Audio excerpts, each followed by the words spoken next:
Pagi di kampung itu selalu datang lebih dulu melalui suara sungai. Airnya mengalir pelan, membawa pantulan cahaya matahari yang menyusup di sela-sela tiang rumah panggung. Dari beranda rumah kayu tua yang berdiri di tepi sungai itulah, Pak Jaya biasa memulai harinya. Usianya sudah melewati 70 tahun. Rambutnya memutih, langkahnya melambat, tetapi matanya masih jernih. Rumah panggung itu bukan sekadar tempat berteduh baginya. Di sanalah ia dibesarkan, di sanalah ia menikah, dan di sanalah istrinya mengembuskan napas terakhir beberapa tahun silam. Setiap papan kayu menyimpan jejak langkah masa lalu. Di kampung Kalimantan itu, rumah panggung dibangun bukan tanpa alasan. Sungai adalah urat nadi kehidupan. Jalur perjalanan, sumber air, dan penanda musim. Rumah yang ditinggikan menjaga keluarga dari luapan air, sekaligus menjadi simbol kesiapan hidup berdampingan dengan alam. Itulah yang diajarkan orang tua Pak Jaya sejak kecil. Pagi itu, Pak Jaya menyapu lantai beranda dengan sapu lidi yang sudah aus. Ia melakukannya perlahan, seperti tidak ingin mengusik ketenangan rumah. Sesekali ia berhenti, menatap sungai, lalu menghela napas pendek. Bukan karena lelah, melainkan karena ingatan yang datang tanpa diminta. Dari dalam rumah, terdengar suara langkah. Siti, anak bungsunya, muncul membawa secangkir kopi hangat. "Bapak jangan terlalu pagi menyapu, nanti pegal," katanya lembut. Pak Jaya tersenyum. "Kalau rumah bersih, hati ikut tenang," jawabnya pelan. Di kampung itu, kebiasaan orang tua memang begitu. Membersihkan rumah sendiri dianggap bagian dari menjaga marwah keluarga. Meski anak-anak sering melarang, Pak Jaya tetap melakukannya. Ia tidak ingin merepotkan siapapun. Tak lama kemudian, suara perahu kecil terdengar mendekat. Dari kejauhan, tampak sosok Pak Rahman, adik kandung Pak Jaya, melambai dari atas perahu. Ia sering datang tanpa banyak bicara, sekadar singgah atau menitip pesan.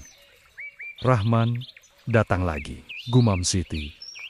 Pak Jaya mengangguk, wajahnya tetap tenang. Meski ada sesuatu yang samar di matanya seperti bayangan yang belum jelas bentuknya.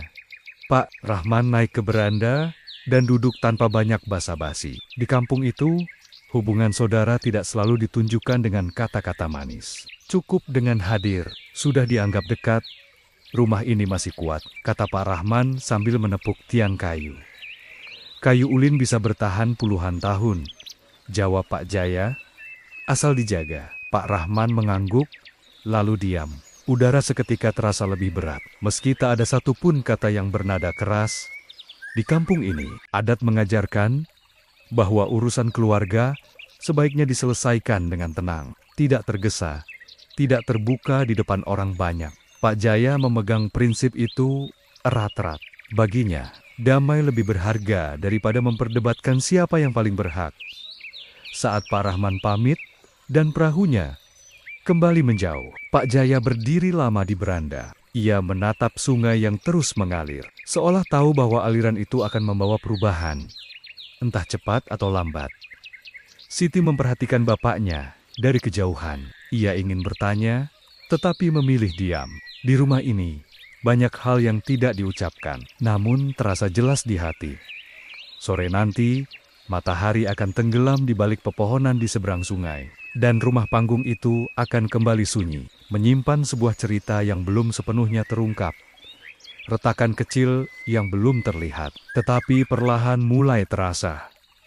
Retakan kecil yang belum terlihat, tetapi perlahan mulai terasa. Itulah yang memenuhi benak Pak Jaya saat sore banner-banner turun, dan rumah panggung itu kembali sunyi. Cahaya matahari yang tersisa menyelinap di sela dinding kayu, memantul lembut di tiang-tiang.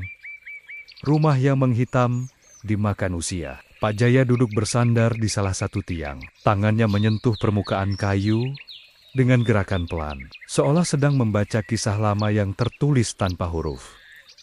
Tiang itu saksi banyak hal. Di sanalah dulu ia mengikat tali ayunan untuk anak-anaknya. Di sanalah pula ia berdiri gugup menunggu istrinya melahirkan. Dalam adat kampung, rumah bukan hanya tempat tinggal, melainkan penanda perjalanan hidup sebuah keluarga. Karena itu, Merawat rumah sama artinya dengan merawat ingatan. Angin sungai bertiup perlahan. Suaranya membawa aroma lumpur basah dan dedaunan, aroma yang selalu mengingatkan Pak Jaya pada masa kecilnya. Saat ayah mereka masih hidup, dan sering berkata, harta boleh dibagi, tapi rasa hormat jangan pernah terpotong. Kenangan itu terasa semakin berat sejak pertemuan singkat dengan Pak Rahman siang tadi. Tidak ada pembicaraan panjang, tidak ada perdebatan, namun diamnya terasa berbeda. Seperti ada sesuatu yang sengaja ditahan. Siti keluar dari dapur membawa lampu minyak dan menyalakannya. Cahaya kekuningan menyebar, membuat bayangan Tiong Chong, rumah tampak lebih panjang. "Bapak kenapa diam saja sejak sore?" tanyanya hati-hati. Pak Jaya tersenyum tipis. "Bapak cuma ingat orang tua." Siti mengangguk. Ia tahu, setiap kali bapaknya menyebut orang tua, itu berarti ada hal yang sedang dipikirkannya dalam-dalam. Di kampung ini, anak tidak biasa mendesak orang tua dengan pertanyaan. Menghormati berarti memberi ruang. Tak lama kemudian, suara langkah kaki terdengar di bawah rumah. Bu Lina, kakak perempuan Pak Jaya, muncul membawa bungkusan kecil. "Aku singgah sebentar," katanya. "Ada pisang rebus." Mereka duduk bertiga di ruang tengah. Suasana terasa hangat, tetapi kata-kata yang keluar justru semakin sedikit. Bu Lina memandang sekeliling rumah, matanya berhenti pada dinding kayu yang mulai kusam. "Rumah ini sudah tua," katanya akhirnya. "Kalau tidak dirawat, lama-lama bisa rusak." Pak Jaya mengangguk pelan. "Semua yang tua memang perlu dijaga." Bu Lina terdiam sejenak. Kalimat itu seperti menyentuh sesuatu yang lebih dalam dari sekadar bangunan. Ia lalu berkata, dengan suara yang dibuat seringan mungkin, "Kemarin Rahman bicara soal rencana ke depan, soal rumah ini." Siti menegakkan badan. Pak Jaya tetap tenang, meski dadanya terasa sedikit sesak. "Rencana apa?" tanya Pak Jaya. "Belum jelas," jawab Bu Lina. "Katanya, demi kebaikan bersama." Di kampung ini, kata kebaikan bersama sering dipakai saat seseorang ingin menyampaikan sesuatu yang belum tentu menyenangkan. Pak Jaya memahaminya, tetapi ia memilih tidak menanggapi lebih jauh. "Kalau memang demi kebaikan, kita bisa bicarakan baik-baik," katanya akhirnya. Bu Lina tersenyum tipis, lalu pamit ketika malam semakin larut. Setelah ia pergi, rumah kembali sunyi. Lampu minyak berkelip kecil, bayangannya bergoyang di dinding. Pak Jaya memandang ke arah pintu, lalu ke arah tiang rumah. Retakan itu belum tampak jelas, tetapi kini ia tahu retakan itu bukan pada kayu, melainkan pada hubungan yang selama ini ia jaga dengan cara terus mengalah. Di luar, sungai tetap mengalir, seolah tidak peduli pada kegelisahan manusia. Pak Jaya menarik napas panjang, lalu berdoa dalam hati agar apapun yang akan datang tidak merusak damai yang selama ini ia pertahankan. Namun, di sudut hatinya, ia mulai merasa bahwa damai terkadang menuntut harga yang tidak kecil, dan perasaan itu menemani Pak Jaya hingga malam semakin larut. Ia terjaga lebih lama dari biasanya. Suara sungai yang biasanya menenangkan, kini terdengar seperti bisikan panjang yang tidak pernah selesai. Pak Jaya berbaring di tikar pandan, memandang lenggit-lenggit rumah panggung yang dipenuhi garis-garis kayu tua. Setiap garis seperti menandai tahan-tahan pengabdian yang tak pernah ia hitung sebagai pengorbanan dalam adat kampung. Seorang anak tertua, seperti dirinya, dianggap penyangga keluarga, bukan karena paling kuat, melainkan karena diharapkan paling mampu menahan diri. Ayahnya dulu sering berkata, "Kalau kau marah, api akan cepat padam. Tapi kalau kau diam, bara bisa menyala lama." Pak Jaya memilih diam sepanjang hidupnya, berharap bara itu tidak pernah membakar siapapun. Pagi datang dengan cahaya pucat. Kabut tipis masih menggantung di atas sungai ketika Pak Jaya duduk di beranda, meminum kopi yang mulai dingin. Siti duduk di sampingnya, ragu-ragu, seolah ada sesuatu yang ingin ia katakan sejak semalam. "Bapak," ucapnya akhirnya, "kalau memang ada yang ingin dibicarakan, sebaiknya dibicarakan sekarang." Pak Jaya menoleh. Wajah anaknya tampak cemas. Ia tahu Kegelisahannya tidak lagi bisa disembunyikan. Nanti juga jelas dengan sendirinya, jawabnya pelan. Siti menggeleng. Tidak semua hal jadi jelas kalau dibiarkan. Pak Jaya tersenyum kecil. Ia mengerti maksud Siti, tetapi hatinya masih tertahan oleh ajaran lama. Jangan memperbesar urusan keluarga sebelum waktunya. Di kampung ini, kesabaran sering dianggap kebijaksanaan. Menjelang siang, Pak Rahman kembali datang. Kali ini, ia tidak sendiri. Bersamanya ada seorang sepupu yang dikenal, sering membantu urusan surat menoret di kecamatan. Mereka duduk di ruang tengah. Suasana terasa resmi, meski tidak ada pakaian adat atau balai musyawarah. Kami cuma mau bicara sebentar, kata Pak Rahman. Pak Jaya mengangguk. Ia mempersilakan mereka duduk, lalu menyeduhkan teh seperti biasa. Tangan tuanya sedikit bergetar, namun senyumnya tetap terjaga. Pak Rahman membuka pembicaraan dengan kalimat berputar-putar tentang usia rumah, tentang masa depan anak-anak, tentang kemajuan kampung. Kata-katanya halus, nyaris menenangkan. Tetapi setiap kalimat terasa menjauhkan Pak Jaya dari rumah itu sendiri. Ada rencana supaya rumah ini bisa dimanfaatkan lebih baik, kata Pak Rahman. Akhirnya, demi kepentingan bersama, Pak Jaya terdiam cukup lama. Ia menatap wajah adiknya, lalu menoleh ke arah sepupu yang sejak tadi mencatat sesuatu di kertas kecil. Dimanfaatkan bagaimana? Tanyanya perlahan. Untuk sementara, Bapak bisa tinggal di tempat lain dulu, jawab Pak Rahman.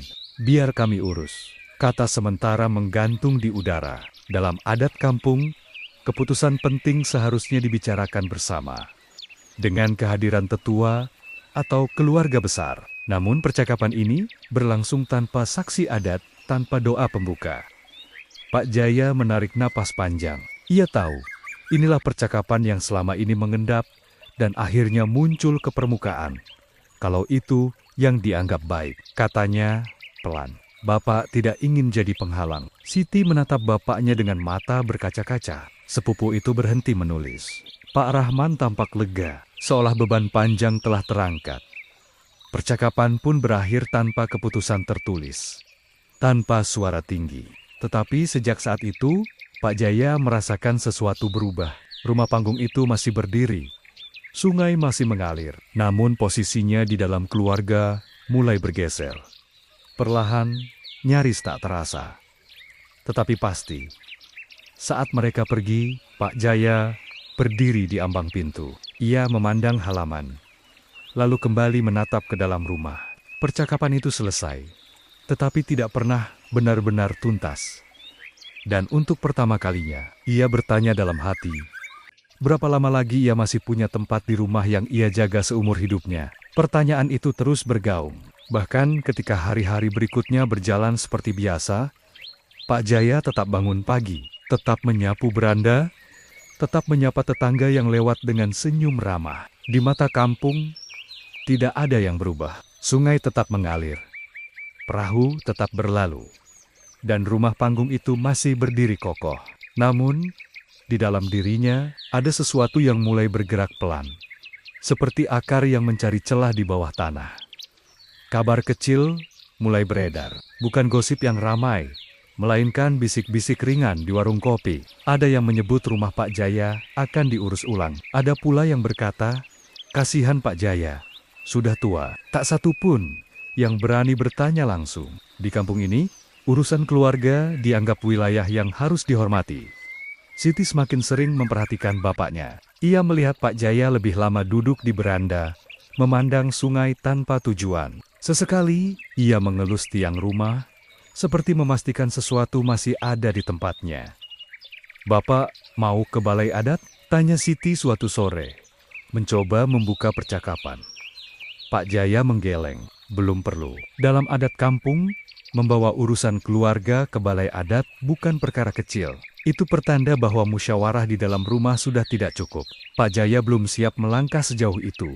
Baginya, selama masih bisa mengalah, ia akan memilih jalan itu. Suatu pagi, Pak Rahman kembali datang. Kali ini bersama seorang tukang kayu dari kampung seberang.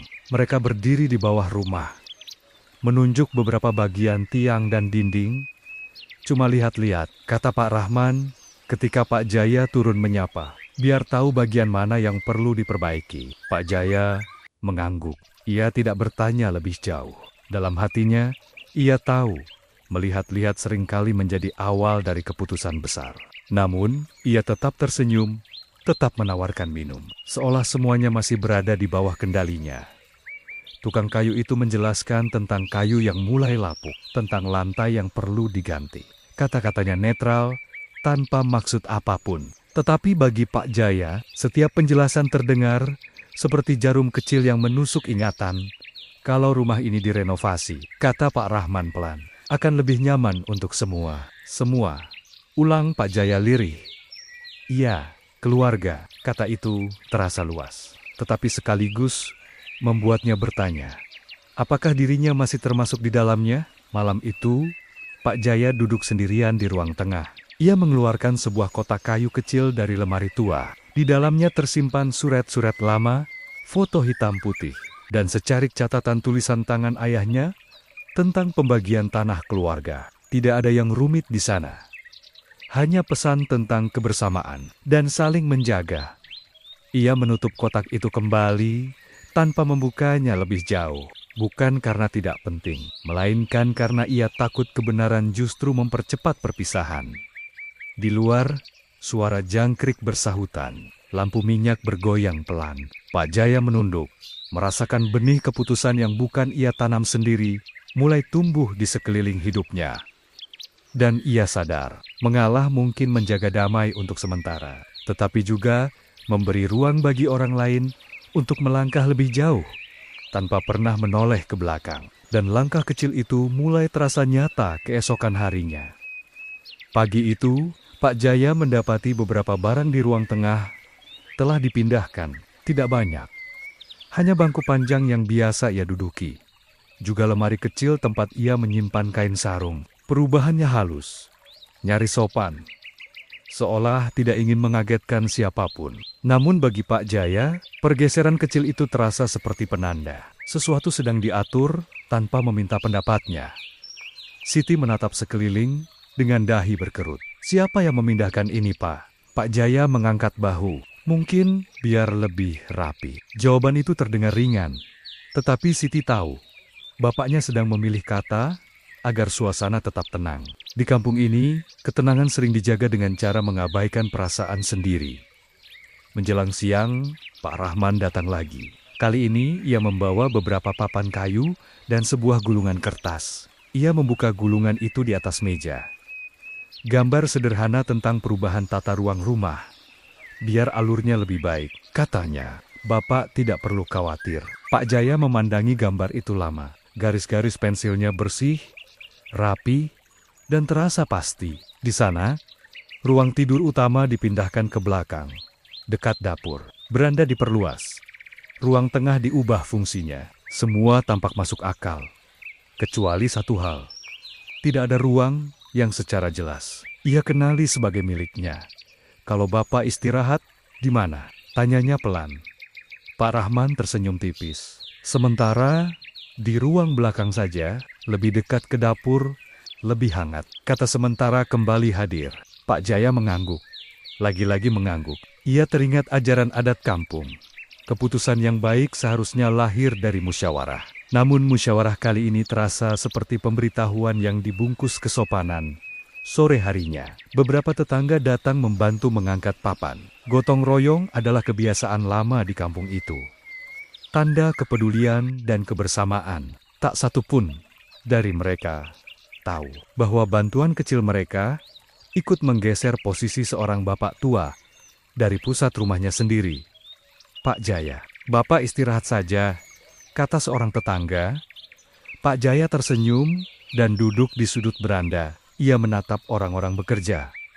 Mendengar tawa ringan dan obrolan biasa. Dari luar, semua tampak wajar, hanya dirinya yang tahu. Ada jarak baru yang mulai terbentuk antara ia dan rumah yang selama ini ia jaga. Malam turun lebih cepat. Pak Jaya membawa tikar ke ruang belakang. Ruang itu sempit, berdekatan dengan dapur, dan jarang ia gunakan sebelumnya. Ia merapikan tikar dengan hati-hati, seolah ingin membuktikan bahwa ia masih pantas berada dimanapun ia ditempatkan. Siti berdiri di ambang pintu, menahan kata-kata yang ingin keluar. Ia tahu, bapaknya tidak ingin keributan, dan ia pun terjebak dalam dilema yang sama. Antara melindungi perasaan bapaknya, atau menjaga ketenangan keluarga saat lampu dimatikan. Pak Jaya berbaring menatap lenggit-lenggit yang berbeda dari biasanya. Langkah-langkah kecil itu kini terasa jelas arahnya. Tidak ada yang memintanya pergi, tidak ada yang mengusir. Namun rumah itu perlahan berhenti menjadi tempatnya berpulang.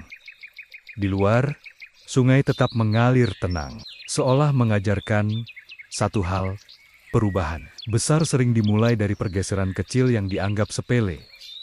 Perubahan besar sering dimulai dari pergeseran kecil yang dianggap sepele. Dan bagi Pak Jaya, pergeseran itu kini bukan lagi sekadar perubahan ruang, melainkan perubahan cara ia diperlakukan. Hari-hari berikutnya berjalan dengan pola baru. Pak Jaya bangun lebih pagi dari siapapun, bukan karena rajin, tetapi karena ruang belakang itu cepat dingin, dan suara dapur membuatnya sulit terlelap. Ia bangun, merapikan tikar, lalu duduk di bangku kecil sambil menunggu hari benar-benar terang. Ia tidak lagi menyeduh kopi di ruang tengah. Ketika ingin minum, ia melakukannya di dapur. Berdiri, agar tidak mengganggu siapapun. Tanpa diminta, ia mulai menyingkir dari tempot-tempot yang dulu menjadi miliknya. "Bapak tidak usah repot," kata Pak Rahman suatu pagi ketika melihatnya membersihkan sisa kayu di bawah rumah.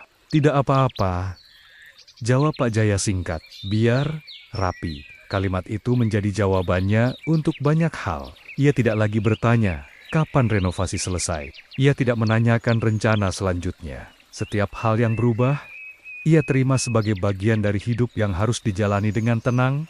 Di kampung itu, orang yang mudah mengalah sering dipuji sebagai bijaksana. Pak Jaya sudah lama menerima pujian itu tanpa menyadari harga yang ia bayar. Mengalah yang dilakukan sekali akan mudah diulang, dan lama-lama dianggap sebagai kewajiban. Suatu sore, Pak Rahman dan Bu Lina duduk di ruang tengah membicarakan biaya perbaikan. Nama Pak Jaya disebut, tetapi bukan sebagai pihak yang perlu dimintai pendapat, melainkan sebagai bagian dari perhitungan. "Bapak kan tidak banyak perlu," ujar Bu Lina pelan. Kalimat itu terdengar wajar, bahkan masuk akal. Namun Pak Jaya yang mendengarnya dari balik pintu dapur, merasa seperti sedang dibicarakan. Sebagai beban yang harus disesuaikan, ia memilih tetap diam.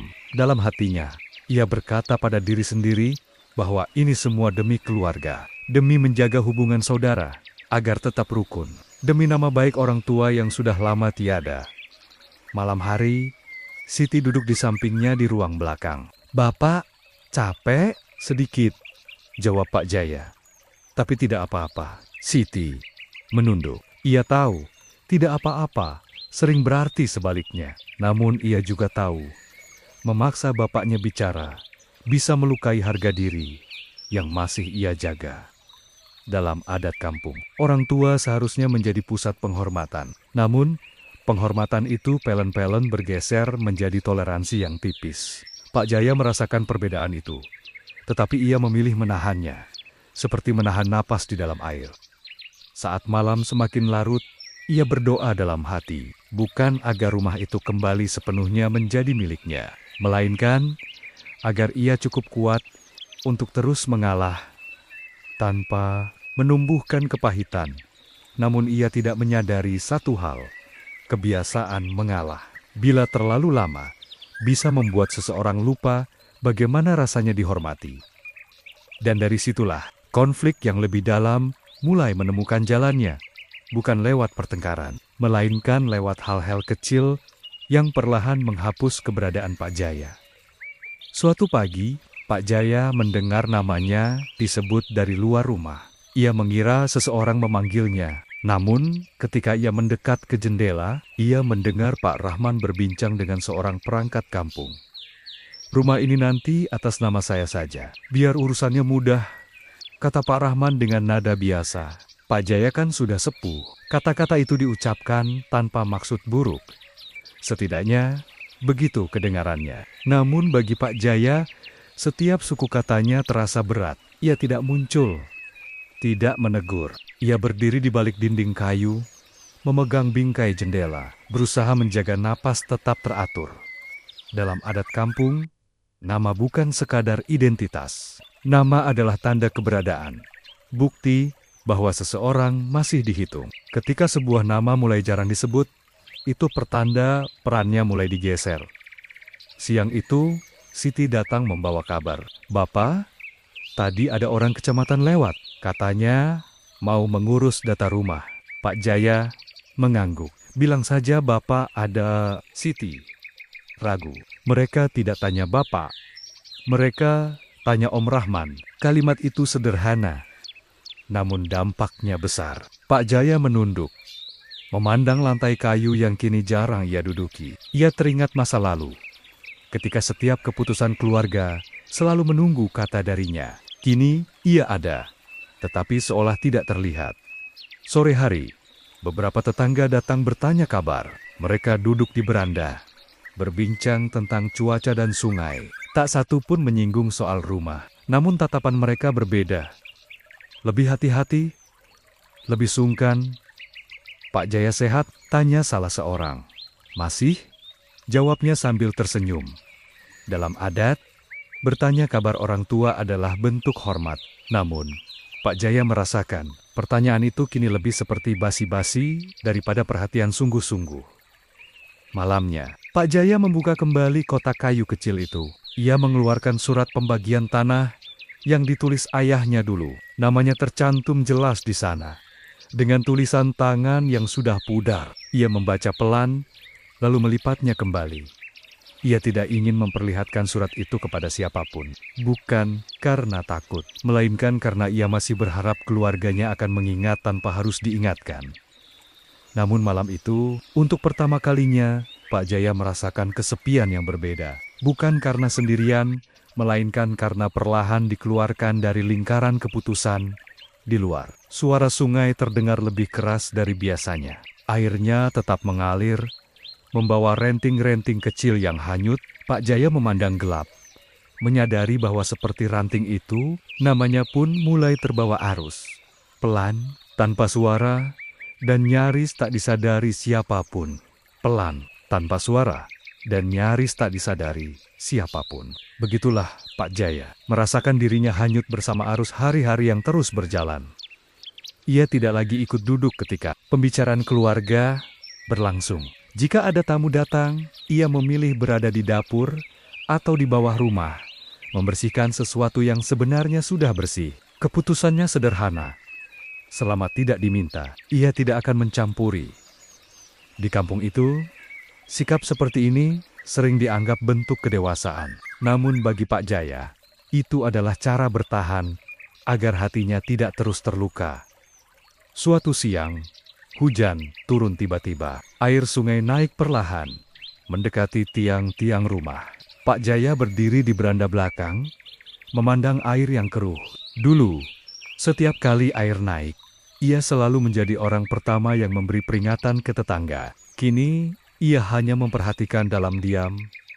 Siti mendekat. "Bapak, kalau air naik begini, biasanya Bapak yang bilang ke orang kampung." Pak Jaya tersenyum tipis. Sekarang, sudah banyak yang lebih paham. Kalimat itu terdengar biasa, tetapi Siti merasakan jarak yang semakin nyata. Ia ingin memeluk bapaknya, tetapi ia tahu bapaknya tidak menyukai belas kasihan. Sore itu, Pak Rahman mengumumkan rencana kecil. Akan ada pertemuan keluarga untuk membicarakan kelanjutan rumah. Pak Jaya mendengarnya dari percakapan orang lain, bukan dari Pak Rahman langsung. "Bapak ikut?" tanya Siti. "Kalau diundang?" jawab Pak Jaya singkat. Undangan itu tak pernah datang. Malam pertemuan, Pak Jaya duduk di ruang belakang, mendengar suara obrolan samar dari ruang tengah. Nama-nama disebut, rencana dibicarakan. Keputusan diambil, namanya tidak terdengar sama sekali. Disitulah sebuah keputusan tumbuh di dalam dirinya. Ia tidak mengucapkannya, tidak menuliskannya, tidak pula membagikannya kepada siapapun. Keputusan itu sederhana, namun berat. ia akan berhenti berharap. Dalam adat kampung, berharap pada keluarga adalah hal yang wajar. Namun Pak Jaya merasa harapan yang terlalu lama dipelihara hanya akan menambah luka. Ia memilih menyimpan perasaannya sendiri, seperti menyimpan barang berharga yang tak ingin hilang. Ketika pertemuan selesai, rumah kembali sunyi. Pak Jaya berbaring di tikarnya, menatap langit-langit. Ia merasakan ketenangan yang aneh. Bukan karena masalah selesai, melainkan karena ia telah berhenti menunggu. Di luar, hujan reda, sungai tetap mengalir, membawa serta keputusan yang tak pernah ia ucapkan, namun mulai menentukan arah hidupnya selanjutnya. Dan arah itu perlahan menjauh dari rumah panggung yang selama ini ia sebut pulang pagi itu. Pak Jaya terbangun dengan perasaan asing. Bukan sakit, bukan lelah, melainkan rasa tidak memiliki. Ia duduk di tikarnya, memandangi ruang belakang yang kini menjadi tempat tidurnya. Dindingnya sama, atapnya sama, tetapi suasananya berbeda. Rumah ini masih berdiri, namun kehangatannya tidak lagi menyapanya seperti dulu. Ia berjalan pelan ke beranda depan. Di sana, beberapa barang baru telah diletakkan. Kursi-kursi kayu dengan susunan berbeda, meja yang bukan pilihannya. Ia berdiri lama, mencoba mengingat kapan terakhir kali ia dimintai pendapat. Tetangga yang lewat menyapa ramah. "Pagi, Pak Jaya." "Pagi," jawabnya singkat. Sapaan itu kini terasa seperti formalitas. Mereka tahu ia masih tinggal di sana, tetapi juga tahu rumah itu bukan lagi dalam genggamannya. Siang hari, Pak Rahman datang membawa kabar tentang rencana lanjutan. Beberapa bagian rumah akan difungsikan ulang, katanya, biar lebih bermanfaat. Pak Jaya mengangguk tanpa bertanya. Ia tidak lagi ingin tahu detail. Dalam hatinya, ia sudah menerima bahwa tempat ini pelan-pelan berhenti menjadi rumah baginya. Siti semakin sering melihat bapaknya duduk di tepi sungai, memandang air yang mengalir tanpa tujuan. Ia membawa kursi kecil dan duduk di sampingnya. "Bapak kangen ibu?" tanyanya pelan. Pak Jaya mengangguk. "Ibu selalu bilang, rumah itu tempat kita diterima tanpa syarat." Kalimat itu membuat Siti terdiam. Ia menyadari bapaknya tidak sedang berbicara tentang bangunan, melainkan tentang perasaan yang tak lagi ia temukan. Malam hari, Pak Jaya mengemasi beberapa barang pribadinya. Tidak banyak, pakaian, kitab kecil, foto lama. Ia melakukannya diam-diam, tanpa ingin menarik perhatian. Bukan karena ia akan pergi segera, melainkan karena ia ingin siap kapanpun diminta. Dalam adat kampung, orang tua jarang meninggalkan rumah warisan. Namun Pak Jaya mulai memahami. Kadang seseorang pergi bukan karena diusir, tetapi karena tidak lagi diberi ruang untuk bertahan. Ia meletakkan tas kecil itu di sudut ruang belakang. Lalu ia duduk, menunggu malam menua. Rumah ini masih menaunginya, tetapi rasa pulang sudah bergeser entah kemana. Dan di sanalah ia menyadari, tempat yang dulu ia jaga dengan sepenuh hati, kini hanya menyisakan atap tanpa kehangatan. Dan di bawah atap itulah Pak Jaya belajar menunggu tanpa lagi menuntut apapun hari-hari. Pak Jaya kini diisi dengan kebiasaan baru yang lebih sunyi. Ia bangun sebelum subuh, membersihkan diri, lalu berjalan perlahan ke surau kecil di ujung kampung. Ia duduk di saf paling belakang. Tidak ingin terlihat, tidak ingin menjadi pusat perhatian. Dalam diam, ia menitipkan lelahnya pada doa-doa pendek. Sepulang dari surau, ia tidak langsung kembali ke rumah. Ia duduk di tepi sungai, memandang perahu-perahu kecil yang mulai beraktivitas. Sungai itu mengajarkannya satu hal, yang bertahan bukan selalu yang melawan arus, tetapi yang tahu kapan mengikuti. Di rumah, keputusan-keputusan terus berjalan. Pak Rahman sibuk mengatur ini itu. Orang-orang keluar masuk membawa alat dan bahan. Pak Jaya tidak lagi ditanya, dan ia pun tidak bertanya. Ia menunggu, bukan karena tidak peduli, melainkan karena sudah lelah berharap. Siti memperhatikan perubahan itu dengan hati gelisah. "Bapak tidak ingin bicara?" tanyanya suatu malam. "Bicara untuk apa?" jawab Pak Jaya lembut. "Kalau telinga sudah tertutup, suara tidak akan sampai." Kalimat itu sederhana, tetapi mengandung kelelahan yang panjang. Siti menunduk, merasa tak berdaya. Dalam adat kampung, menuntut hak bukanlah hal tercela jika dilakukan dengan cara baik. Namun, Pak Jaya merasa menuntut di usia senja hanya akan menambah luka. Ia memilih menyerahkan segalanya pada waktu dan keikhlasan. Suatu sore, seorang tetua kampung singgah. Ia duduk sebentar, berbincang tentang sungai dan cuaca. Sebelum pamit, ia menepuk bahu Pak Jaya. "Kalau ada apa-apa, bilang," katanya. Pak Jaya tersenyum. "Terima kasih. Terima kasih.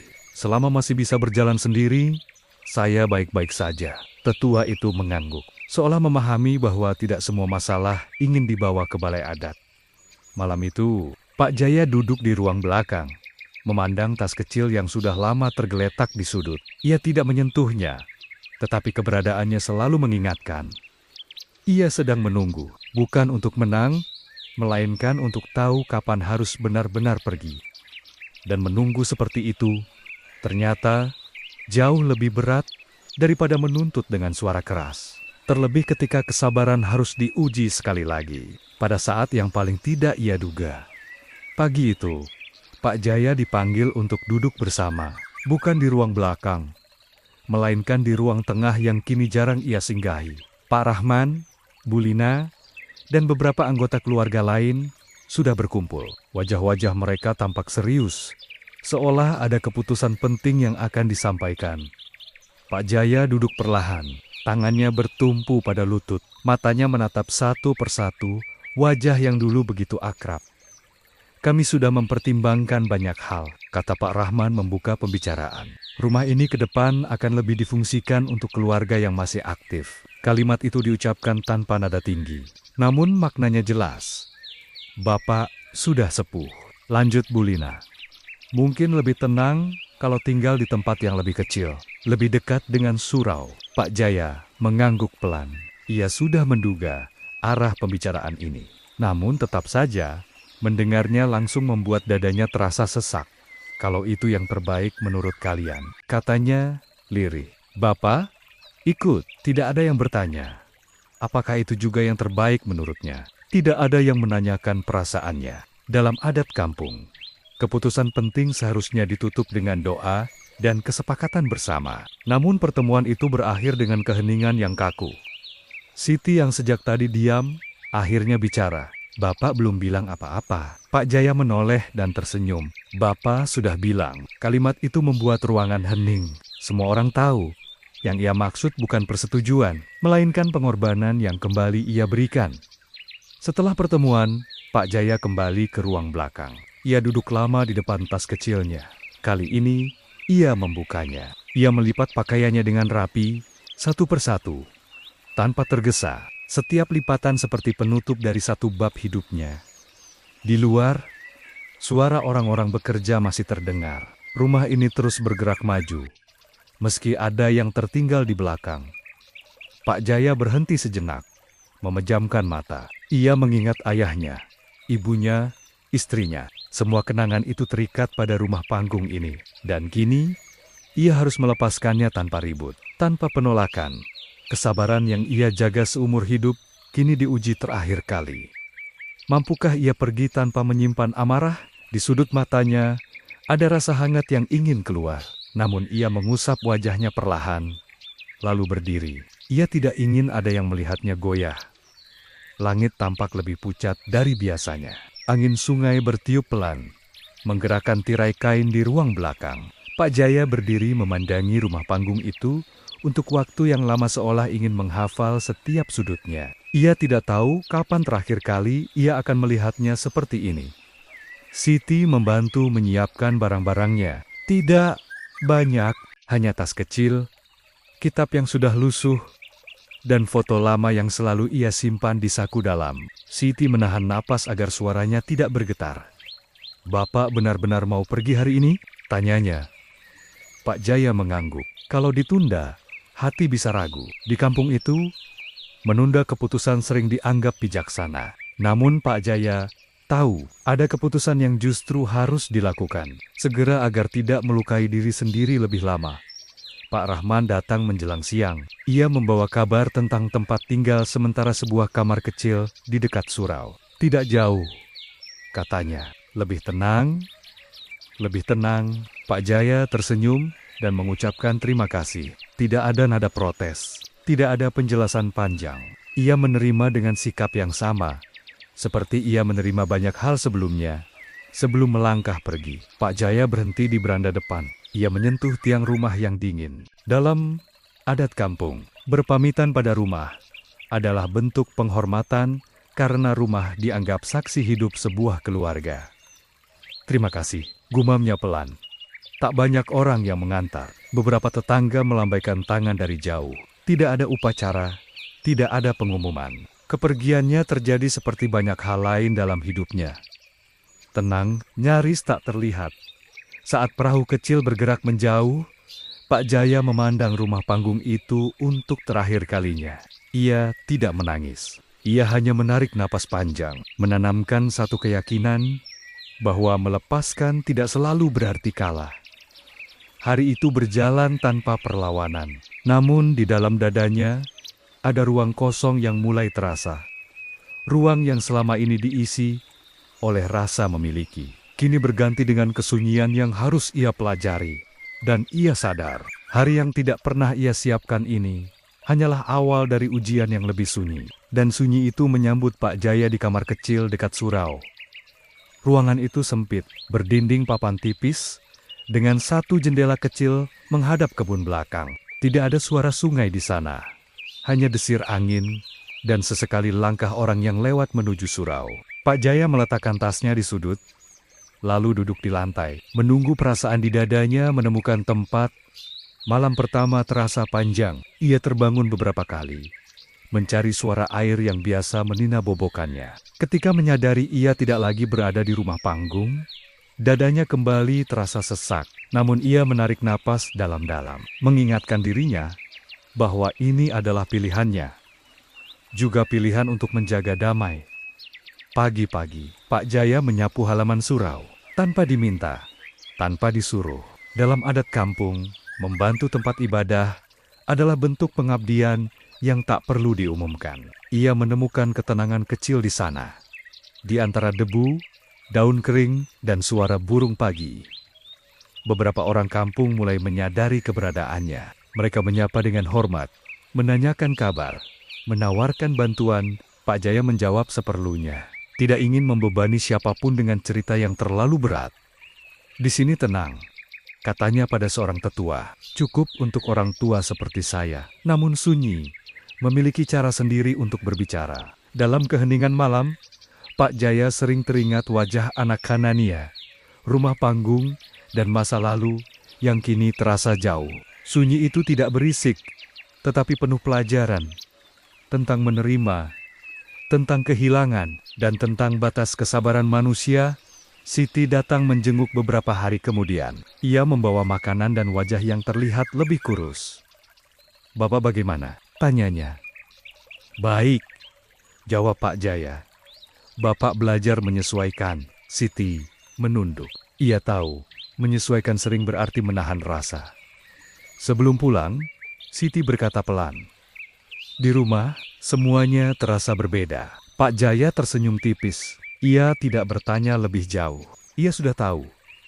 Perubahan yang dibangun di atas pengorbanan jarang membawa ketenangan sejati. Malam itu, Pak Jaya duduk di depan surau, memandang langit. Bintang-bintang tampak lebih jelas, tanpa pantulan sungai. Ia menyadari, sunyi tidak selalu kosong. Kadang, sunyi adalah ruang untuk memahami nilai-nilai yang selama ini terlupakan. Dan di tengah sunyi itu, Pak Jaya mulai mengerti. Kedamaian yang ia jaga ternyata telah mengajarinya banyak hal, termasuk arti kehilangan tanpa keributan. Namun kedamaian itu juga menyisakan pertanyaan yang tak pernah ia ucapkan. Hari-hari, Pak Jaya di dekat surau berjalan dengan ritme yang sama. Bangun sebelum subuh, membantu membersihkan halaman, lalu duduk di sudut serambi, mengamati orang-orang berlalu. Ia diterima dengan sopan, dihormati sebagai orang tua kampung, tetapi ada jarak yang tidak bisa diisi oleh keramahan. Suatu siang, kabar dari rumah panggung sampai ke telinganya. Bukan langsung, melainkan lewat cerita orang lain. Renovasi hampir selesai. Rumah itu kini terlihat lebih luas, lebih terang, dan lebih rapi. Banyak yang memuji perubahan itu. Pak Jaya mendengarkan tanpa banyak reaksi. Ia hanya mengangguk pelan, seolah mendengar kabar tentang rumah orang lain. Namun malamnya, ia tidak bisa tidur. Ia duduk di ambang jendela kecil. Memandang gelap, pertanyaan-pertanyaan datang satu persatu.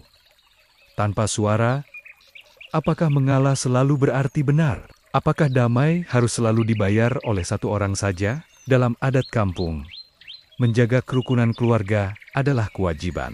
Namun, adat juga mengajarkan keseimbangan, bahwa setiap keputusan harus mempertimbangkan semua pihak, terutama orang tua. Pak Jaya mulai menyadari, keseimbangan itu telah lama bergeser. Beberapa hari kemudian, seorang tetua adat datang menemuinya. Mereka duduk lama, berbincang tentang masa lalu dan perubahan zaman. "Kau sudah berbuat banyak," kata sang tetua akhirnya. "Terlalu banyak." Mungkin Pak Jaya tersenyum. "Saya hanya ingin keluarga tenang." "Tenang itu baik," balas sang tetua. "Tapi jangan sampai tenang itu menghapus dirimu sendiri." Kalimat itu menancap dalam-dalam. Pak Jaya terdiam lama. Setelah sang tetua pergi, untuk pertama kalinya, ia mempertimbangkan kemungkinan bahwa kedamaiannya mungkin dibangun di atas penghilangan dirinya. Malam itu, ia berdoa lebih lama dari biasanya. Ia tidak meminta rumah kembali. Ia hanya meminta kejelasan. Apakah pengorbanannya membawa kebaikan, atau justru menjadi contoh yang keliru bagi generasi setelahnya? Dan di sanalah, dalam damai yang sunyi, muncul tanya yang tak lagi bisa diabaikan. Tanya yang tak lagi bisa diabaikan itu membuka jalan menuju perubahan berikutnya. Tetapi perubahan itu justru datang dari arah yang tidak pernah Pak Jaya harapkan. Suatu sore, Siti datang dengan wajah gelisah. Ia duduk lama tanpa bicara, memandangi lantai surau yang bersih. Pak Jaya menunggu, memberi ruang seperti biasa. "Di rumah," kata Siti akhirnya. Mereka sering berbeda pendapat. Pak Jaya menoleh. "Tentang apa?" "Banyak hal. Banyak hal. Tentang biaya, tentang siapa yang berhak mengatur, tentang hal-hal kecil yang dulu Bapak selesaikan." Tanpa suara, Pak Jaya terdiam. Ia tidak merasa lega mendengarnya. Justru ada rasa berat yang menekan dadanya. Ia menyadari, selama ini kehadirannya bukan sekadar simbol tua yang diamia, adalah penyeimbang yang tak disadari nilainya. Beberapa hari kemudian, Pak Rahman datang ke surau. Wajahnya tampak lelah, langkahnya tidak setegas dulu. Mereka duduk berhadapan, tanpa perantara, tanpa orang lain. "Rumah itu tidak setenang yang kami kira," kata Pak Rahman pelan. Pak Jaya mengangguk, seolah sudah tahu. Ia tidak menyela. "Kami sering berbeda pandangan," lanjutnya. "Dulu, kalau ada Bapak, semua terasa lebih mudah." Kata-kata itu terdengar seperti pengakuan, namun juga seperti penyesalan yang terlambat. Pak Jaya menatap adiknya lama, mencari ketulusan di sana. "Tenang bukan karena Bapak," jawab Pak Jaya lembut. "Tenang, karena kalian mau mendengar satu sama lain." Pak Rahman menunduk. Ia mengerti, tetapi waktu tidak bisa diputar kembali dengan mudah. Dalam adat kampung, kesadaran yang datang terlambat tetap harus diterima dengan lapang. Namun Pak Jaya tahu, menerima tidak selalu berarti kembali ke keadaan semula. Malam itu, Pak Jaya duduk sendirian.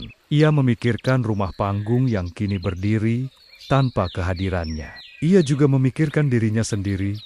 Apakah ia masih ingin kembali, atau justru memilih tetap di tempat sunyi yang telah mengajarkannya banyak hal? Kesadaran itu akhirnya tiba, bukan hanya pada keluarganya, tetapi juga pada dirinya sendiri. Beberapa kehilangan tidak perlu diperbaiki, karena ia telah mengubah arah hidup seseorang, dan arah hidup Pak Jaya kini diuji oleh sebuah undangan yang datang dengan langkah terlalu pelan. Pagi itu, seorang keponakan datang ke surau membawa pesan, bukan surat resmi, hanya titipan kata-kata. Keluarga berharap Pak Jaya bersedia datang ke rumah panggung untuk berbincang kembali.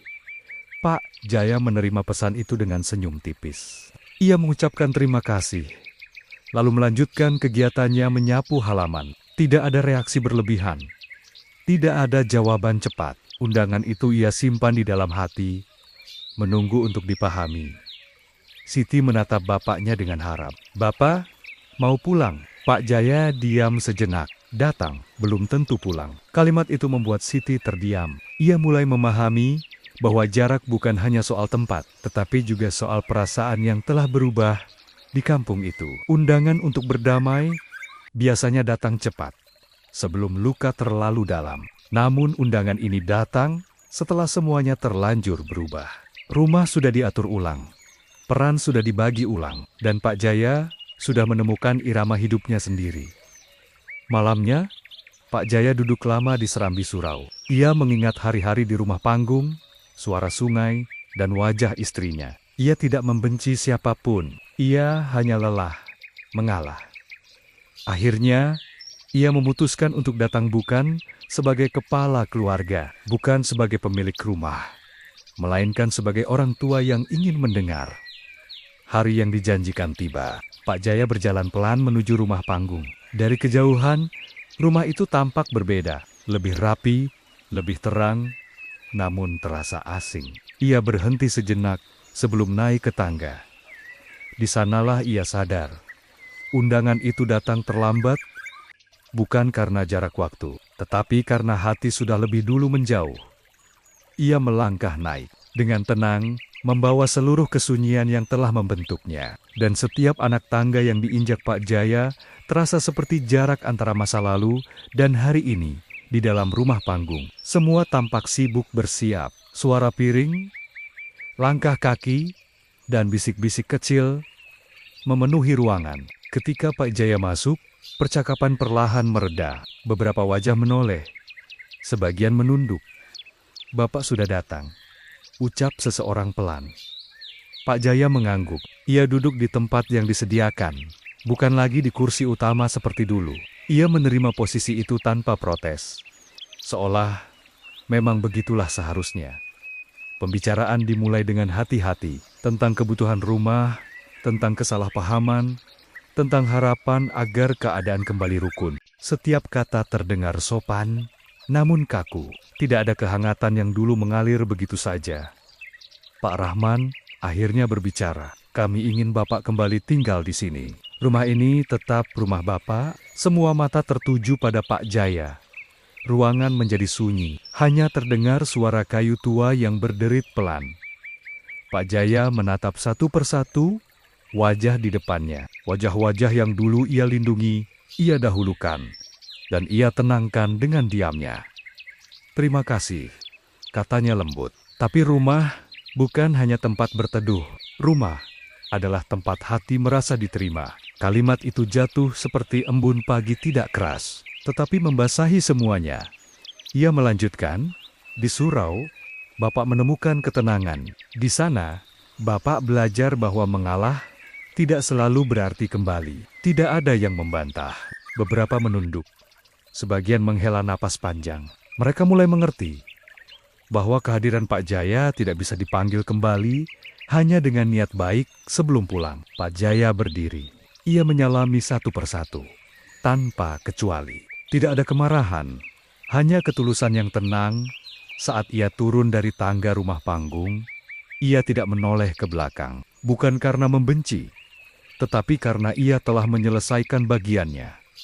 Di jalan tanah yang sama, langkahnya terasa lebih ringan, meski hatinya penuh. Dan dari langkah itulah, Pak Jaya mulai menyiapkan warisan yang tak pernah ia ucapkan dengan kata-kata. Hari-hari berikutnya, di surau berjalan tenang. Pak Jaya kembali pada rutinitas sederhana. Membersihkan halaman, menyambut anak-anak mengaji, dan membantu siapapun yang singgah. Namun ada sesuatu yang berubah dalam dirinya. Ia lebih sering termenung, seolah sedang menimbang waktu yang tersisa. Di kampung Kalimantan itu, orang tua jarang meninggalkan pesan tertulis. Petuah disampaikan lewat contoh, bukan lewat suara keras. Pak Jaya memahami adat itu betul. Ia memilih menanamkan warisan lewat sikap. Suatu sore, Pak Jaya mengajak Siti berjalan ke tepi sungai. Air mengalir tenang, memantulkan langit senja. "Lihat air itu," katanya pelan. "Ia selalu mengalah. Tapi justru karena itu, ia sampai ke laut. Siti mengangguk. Matanya berkaca-kaca. Ia tahu, bapaknya sedang mengajarkan sesuatu yang lebih besar dari sekadar nasihat. Beberapa warga mulai sering datang, meminta pendapat Pak Jaya tentang perselisihan keluarga, tentang pembagian tanah, tentang cara menjaga rukun. Pak Jaya selalu menjawab dengan tenang, tanpa memihak, tanpa menghakimi. Ia tidak memberi solusi cepat, tetapi mengingatkan pentingnya mendengar tanpa disadari. Namanya kembali disebut di kampung bukan sebagai kepala keluarga, melainkan sebagai peneduh. Itulah warisan yang ia bangun perlahan. Kehadiran yang menenangkan, bukan kekuasaan. Namun di balik ketenangan itu, tubuh Pak Jaya mulai sering terasa lelah. Ia tidak mengeluh. Ia hanya memperlambat langkah, menikmati setiap pagi seolah menjadi hadiah. Malam itu, ia menatap langit lama sekali. Tidak ada rasa takut, hanya penerimaan. Ia tahu, warisan terpenting sudah ia titipkan, meski tak pernah diumumkan. Dan justru karena itulah kepergiannya, kelak datang tanpa suara, seperti angin pagi di kampung itu. Suatu subuh, surau terasa lebih sunyi dari biasanya. Siti terbangun karena tidak mendengar langkah bapaknya menuju tempat wudhu. Ia menunggu sejenak, lalu menghampiri ruang kecil tempat Pak Jaya biasa duduk selepas salat malam. Pak Jaya ada di sana, bersandar tenang, dengan wajah damai seolah sedang tertidur setelah doa panjang. Tidak ada kepanikan, tidak ada hiruk-pikuk, hanya keheningan yang dalam. Seakan kampung ikut menunduk menghormati. Kabar itu menyebar perlahan. Dari mulut ke mulut, warga datang tanpa dipanggil. Dalam adat kampung, orang yang hidupnya menenangkan akan diantar dengan kesunyian yang penuh hormat. Tidak ada ratapan berlebihan, hanya doa yang mengalir pelan. Pak Rahman tiba dengan langkah tergesa yang tertahan.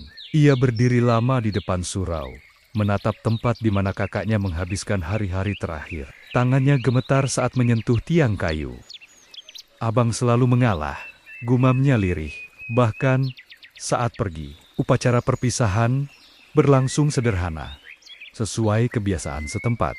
Warga saling membantu, tanpa diminta. Siti duduk di sudut, memeluk ajaran bapaknya dalam diam. Ia tidak merasa kehilangan sepenuhnya, karena nilai-nilai itu masih hidup di sekitarnya. Di antara para pelayat, percakapan kecil terdengar tentang nasihat Pak Jaya, tentang caranya menenangkan perselisihan, tentang senyumnya yang jarang terlihat lelah. Semua menyadari sesuatu yang sama. Mereka baru benar-benar memahami arti kehadirannya. Setelah ia tiada, matahari naik perlahan, menyinari surau dan jalan tanah yang sering ia lewati.